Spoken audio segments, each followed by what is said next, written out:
నమస్కారం. ఈరోజు ఈ రాష్ట్రం ప్రభుత్వం పూర్తి నిర్లక్ష్యంతో కొత్తగా ఏర్పాటు చేసిన మెడికల్ కాలేజీలని పూర్తిగా నిర్లక్ష్యం వహించడం వలన పాడేరు మెడికల్ కాలేజీలో 50 సీట్లు ఈరోజు 50 MBBS సీట్లని కోల్పోవాల్సి వచ్చింది. ఈ పాడేరు మెడికల్ కాలేజీ గాను గత సంవత్సరమే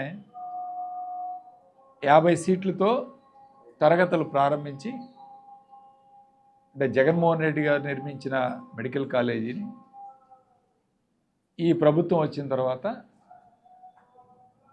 ఆ 50 సీట్లు శాంక్షన్ చేయటం వల్ల NMC నేషనల్ మెడికల్ కౌన్సిల్ తరగతులు గత సంవత్సరం ప్రారంభించడం జరిగింది. అయితే ఆరోగ్య శాఖ మంత్రి గారు అదనంగా మరొక 50 సీట్లు ఈ సంవత్సరం నుంచి ఈ కాలేజీలో కావాలని చెప్పి NMCకి, అంటే ఇదంతా కూడా ఒక సంవత్సరం ప్రొసీజర్, ఒక సంవత్సరం నుంచి NMCకి అప్లికేషన్ పంపించడం జరిగింది. NMC వాళ్ళు ఒక చిన్న ఎక్స్ప్లెనేషన్ అడిగారు. ఇక్కడున్న హెల్త్ యూనివర్సిటీ, మన మెడికల్ కాలేజీలు అన్ని రాష్ట్రంలో ఉన్న అన్ని మెడికల్ కాలేజీలు కూడా NTR హెల్త్ యూనివర్సిటీకి అనుసంధానం అయి ఉంటాయి. సో ఈ యూనివర్సిటీ ఎగ్జామ్స్ కానీ సర్టిఫికెట్లు కానీ అంతా కూడా ఈ యూనివర్సిటీ పనిచేస్తూ ఉంది అన్ని కాలేజీలకి. సో ఈ యూనివర్సిటీకి అఫిలియేషన్ ఏ విధంగా ఇచ్చారో ఒక ఎక్స్ప్లెనేషన్, చిన్న ఎక్స్ప్లెనేషన్ అడగటం జరిగింది. ఎవరు?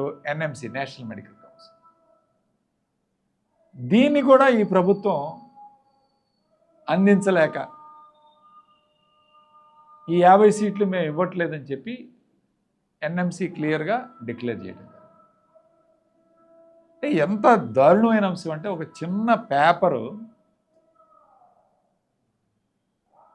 ప్రొడ్యూస్ చేయలేక, ఒక చిన్న కాగితం, అదే కాలేజీలకి అనుసంధానమైన యూనివర్సిటీనే ఏ విధంగా మీరు అఫిలియేట్ చేశారో దాన్ని ప్రొడ్యూస్ చేయమంటే దాన్ని కూడా ప్రొడ్యూస్ చేయకుండా 50 సీట్లు ఈరోజు మెడికల్ MBBS సీట్లు ఈ యొక్క మెడికల్ కాలేజ్ కోల్పోవడం జరిగింది. ఎవరు నష్టపోతున్నారు? పేద విద్యార్థులు.